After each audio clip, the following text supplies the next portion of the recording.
नमस्कार। राजकीय महाविद्यालय कोलायत बीकानेर की ऑनलाइन क्लास में आप सबका हार्दिक स्वागत। मैं फतेह चंद चौहान, असिस्टेंट प्रोफेसर संस्कृत।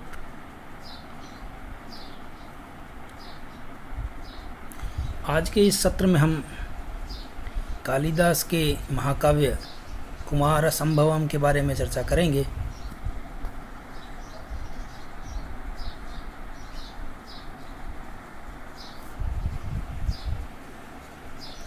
महाकवि कालिदास ने दो महाकाव्य लिखे, एक कुमार संभवम, दूसरा रघुवंशम।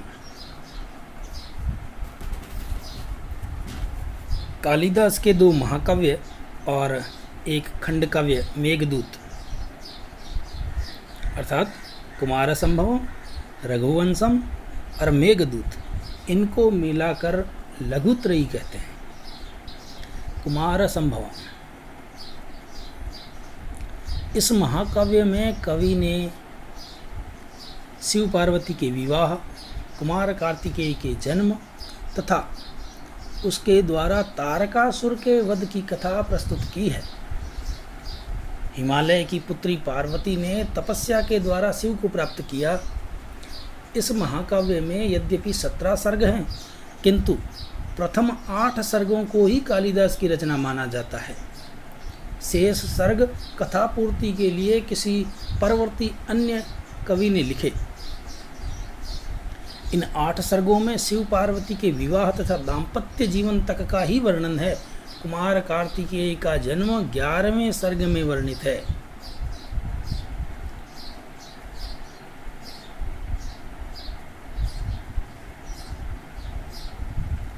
प्रसिद्ध टीकाकार मल्लिनाथ ने वस्तुतः 7 सर्गों तक ही टीका लिखी है।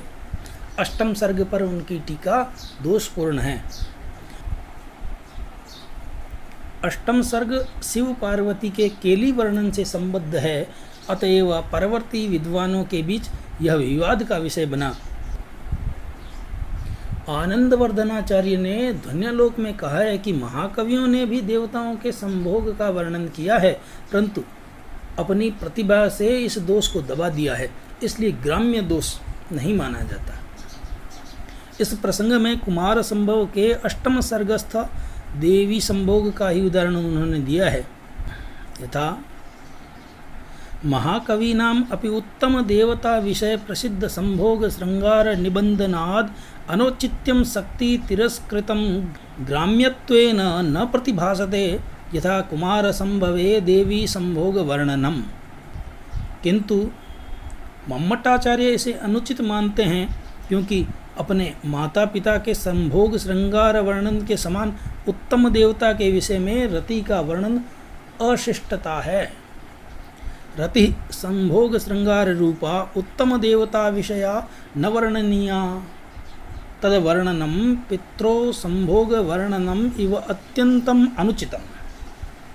स्पष्टतः उनका संकेत कुमार संभव के 8वें सर्ग की ओर है, अतः इसके 8वें सर्ग के कालिदास रचित होने में संदेह नहीं है।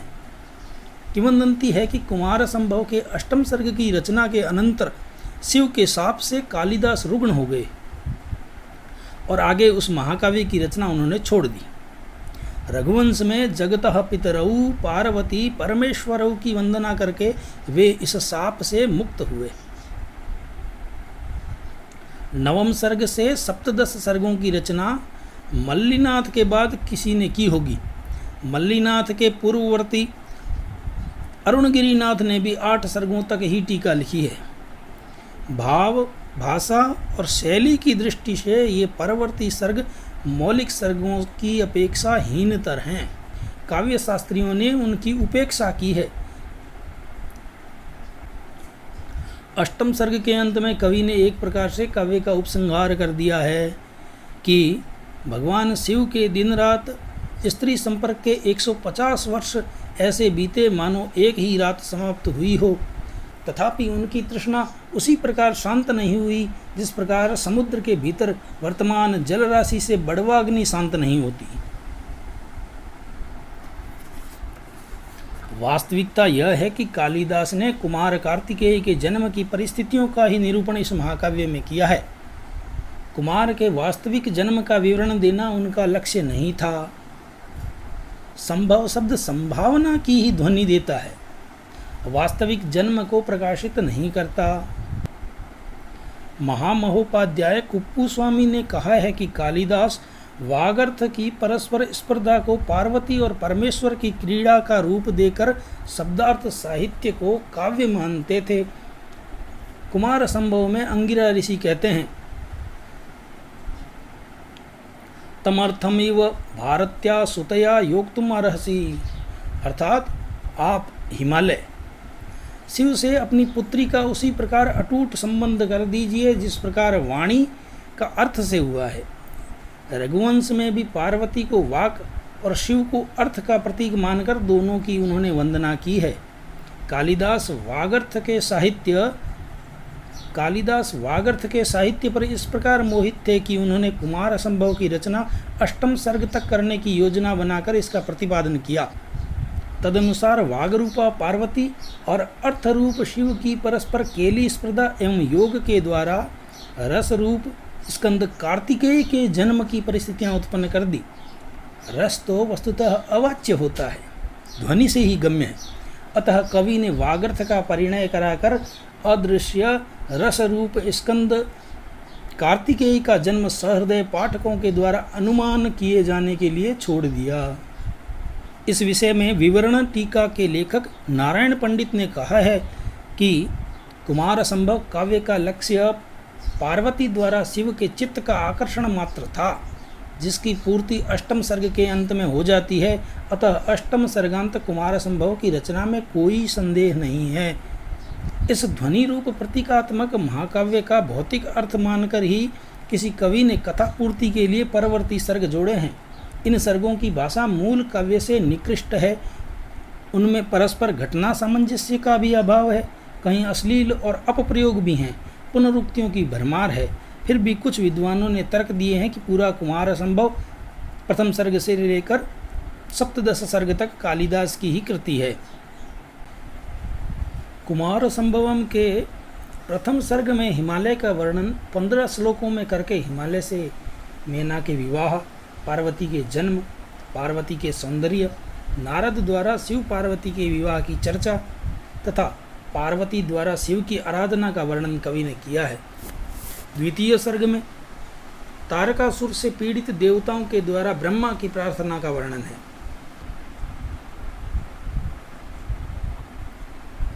ब्रह्मा देवताओं से कहते हैं कि सृष्टि के व्यापार में लगे हुए होने के कारण मैं उनका वध नहीं कर सकता, किंतु आप लोग शंकर के चित्त को पार्वती के रूप द्वारा आकृष्ट कर सकें तो आपका कार्य हो सकता है, क्योंकि उनका पुत्र ही तारकासुर का वध कर सकता है।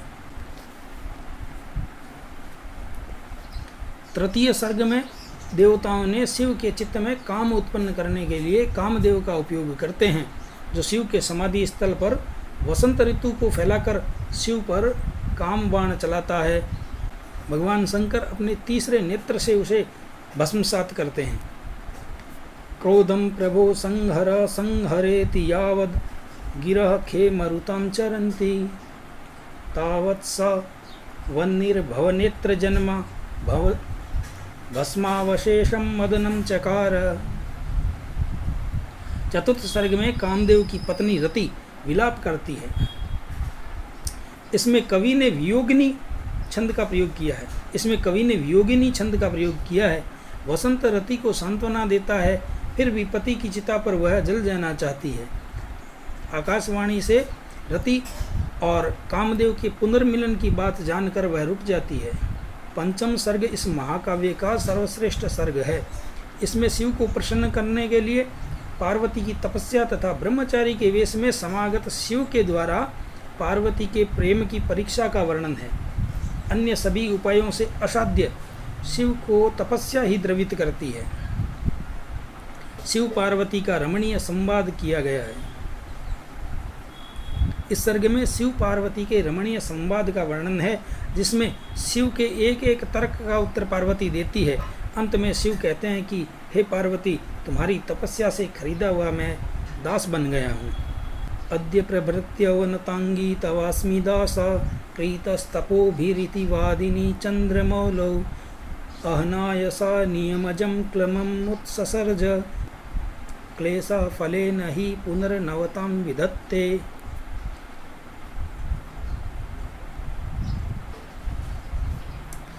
षष्ठम सर्ग में शिव का संदेश लेकर सप्तऋषिगण हिमालय के पास जाते हैं। हिमालय पार्वती का वाग्दान करते हैं। शिव को सप्तऋषियों से यह बात ज्ञात हुई कि पार्वती के समागम की उत्सुकता में 3 दिन उन्होंने बड़े कष्ट से बिताए। सप्तम सर्ग में शिव पार्वती के विवाह का वर्णन है। इस प्रसंग में विवाह पूर्व पार्वती के श्रृंगार तथा शिव की बारात को देखने के लिए उत्सुक नारियों की चेष्टाओं का रमणीय चित्रण किया गया है। इस प्रसंग में आए 7 पद्य रघुवंशम के सप्तम सर्ग में भी यथावत दिए गए हैं। अष्टम सर्ग में रथोद्दत्ता छंद में विवाह के अनंतर शिव पार्वती के विलास तथा काम शास्त्रानुकूल आमोद प्रमोद का वर्णन है। अन्य सर्गों के प्रतिपाद्य इस प्रकार हैं। नवम सर्ग में शिव पार्वती का विहार, यात्रा करते हुए कैलाश गमन। दसम सर्ग में कुमार स्कंद अर्थात कार्तिकेय का गर्भ में आना। एकादश सर्ग में कुमार का जन्म तथा बाल्यावस्था। द्वादश सर्ग में कुमार का सेनापति बनना। त्रयोदश सर्ग में कुमार का सैन्य संचालन। चतुर्दश सर्ग में देवसेना का प्रयाण। पंचदश सर्ग में देवासुर सेनाओं का संघर्ष।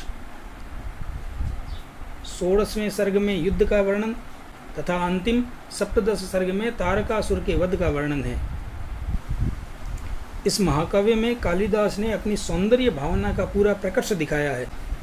इसमें भाषा की सहजता, वर्णनों की रमणीयता, रस की उद्भावना, अर्थ गौरव से युक्त सामान्य उक्तियों का प्राचुर्य, उपमाओं की सरलता, तपस्या से असाध्य सिद्धि की सांस्कृतिक भावना इत्यादि उत्कृष्ट उपादान निहित हैं।